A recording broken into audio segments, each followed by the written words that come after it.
Tiba-tiba umpan Rio strike dan suara kenceng banget. Begitu gue balik badan ke belakang, gue liat ikan barakuda. Bukan barakuda sembarang, tapi barakuda jumbo. Udah nyantol di kailnya Rio.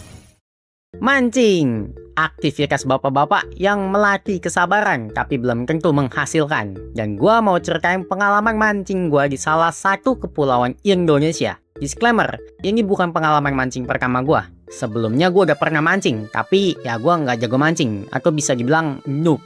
Jadi semua bermula dari temen gua yang ngajak gua liburan ke pulau rame-rame buat mancing. Ke pulau yuk, ramean mancing. Nggak ada uang. Gue bayarin penginapannya. Das. Setelah menerima penawaran menarik itu, kita pun rame-rame pergi. Ada gua dan 4 teman gua, sebut aja Kuda, Ferry, Dela, sama Rio. Dan sesampainya kita di kapal, kita langsung cari tempat duduk dekat jendela supaya bisa lihat pemandangan waktu kapalnya jalan. 5 hours later. Lu mabuk ya? Enggak. Ya, selama perjalanan gak ada hal yang menarik sih selain jumlah kantong muntah gua. Ya kita langsung lanjut aja ke pulau. Sesampainya kita di pulau, kita langsung cari homestay yang udah kita booking buat taruh barang dan siap-siap mancing. Tapi sebelum mancing, gue sama teman gue yang lain mau makan siang dulu di warteg dekat homestay, sambil ngeliatin indahnya kepulauan di Indonesia. Di sini tuh pasirnya masih putih dan airnya juga bening banget sampai gue bisa lihat kepiting berenang di laut yang dangkal. Dan sebagai informasi, di pulau ini biasanya juga merupakan tempat wisata. Jadi tuh nggak heran banyak orang datang cuma buat santai-santai aja, bukan buat mancing. Waktu melihat indahnya laut di pulau, temen gue si Rio datang dengan gear lengkapnya dan bilang, "Ikuzo, Mina, ush!" Kita pun langsung jalan ke spot mancing. Di bawah teriknya matahari, 5 orang, 5 pancingan, tanpa ikan. Sebenarnya nggak tanpa ikan juga, kita dapat ikan tapi kecil-kecil dan tidak memenuhi ekspektasi. Dan beberapa ikan harus kita buang karena terlalu kecil atau emang rasanya nggak enak. Di bawah teriknya matahari, gue nengok ke sebelah kiri. Teman-teman gue mukanya udah pada bete dan mungkin gue yang paling bete pada saat itu. Karena emang gue aslinya emang gak suka mancing, gue cuma mau liburan aja di pulau. Jadi gue memutuskan untuk cabut duluan. Guys, gue duluan ya. Tiba-tiba umpan Rio strike dan suara kenceng banget. Begitu gue balik badan ke belakang, gue liat ikan barakuda. Bukan barakuda sembarang, tapi barakuda jumbo. Udah nyantol di kailnya Rio. Perlawanan barakudanya kuat banget. Gue ngeliat muka Rio sampai keringetan parah dia. Dalam keadaan terdesak, dia langsung ambil anjang-anjang. Dan dengan satu tarikan kuat, kailnya lepas garis ngarep mancingnya. Pada akhirnya kita cuma bakar-bakar ikan kecil yang tadi kita tangkap.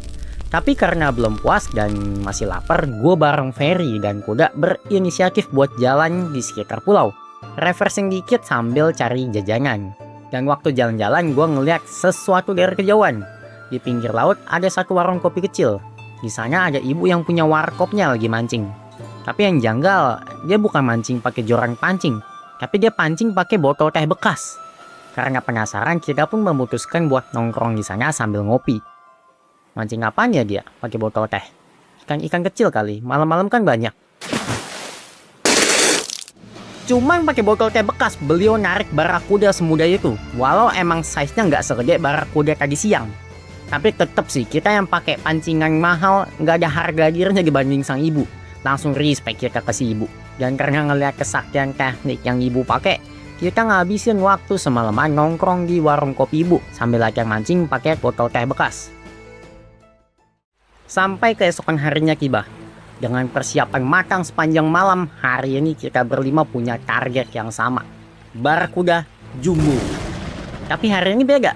Kali ini kita udah pakai ilmu sakti penduduk asli pulau, teknik ibu warkop, teknik botol teh bekas. Dan karena itu kita cukup optimis pasti hari ini makan malam mewah. 3 hours later. Berjam-jam berlalu, banyak umpan yang dilempar, tapi nggak ada ikan yang menyambar. Saking nggak ada ikannya, gue sampai bisa main HP sambil mancing. Dan waktu lagi santai main HP, tiba-tiba ada siluet ikan lewat di permukaan air kenceng banget. Kita yang sadar itu barakuda yang kemarin langsung siapin umpan. Tapi ternyata umpan kita udah habis. Gue pun gak kehabisan akal.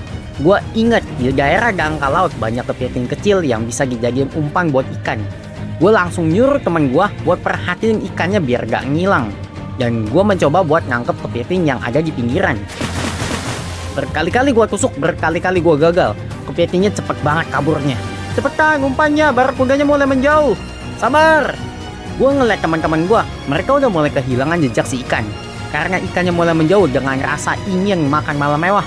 Gue pun coba fokus buat nyari lagi kepitingnya. Sana kau. HP gue kecebur laut dan langsung rusak. Tapi gue dapat kepitingnya. Tangkap. Gue berhasil ngasih umpannya tepat waktu. Dan begitu umpannya masuk ke air, langsung disamber ikannya. Walau ada pengorbanan yang harus dilakukan, cuman kali ini dengan teknik sakti Ibu Warkop pasti berhasil. Cuman ikannya nggak mau ngalah-ngalah. Dia masih ngasih perlawanan kuat banget sampai Rio kesusahan hanya. Tapi dengan tekad makan malam enak,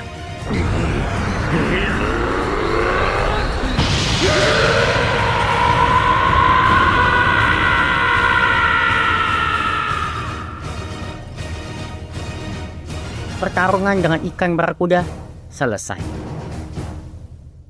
Dan kita gagal. Ikannya cuma makan kepitingnya lalu kabur. Alhasil, malam kedua kita nggak bakar ikan, kita cuma makan ayam geprek doang. Walaupun nggak dapat ikan, gue cukup happy sebenarnya. Karena bisa ngumpul bareng teman-teman gue di tempat yang baru bagi gue. Karena momen kayak gini cukup jarang. Terlebih kita udah pada sibuk. Jadi ya, gue cukup bersyukur lah gue datang walaupun nggak dapat ikan. Dan besok di hari ketiga kita udah harus pulang dan langsung jalan ke dermaga pagi-pagi. Sesampainya di dermaga, kalian mau pulang ya?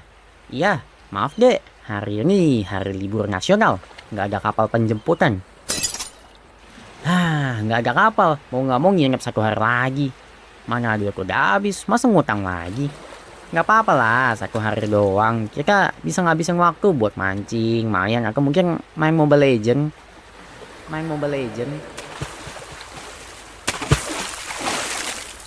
HP gua.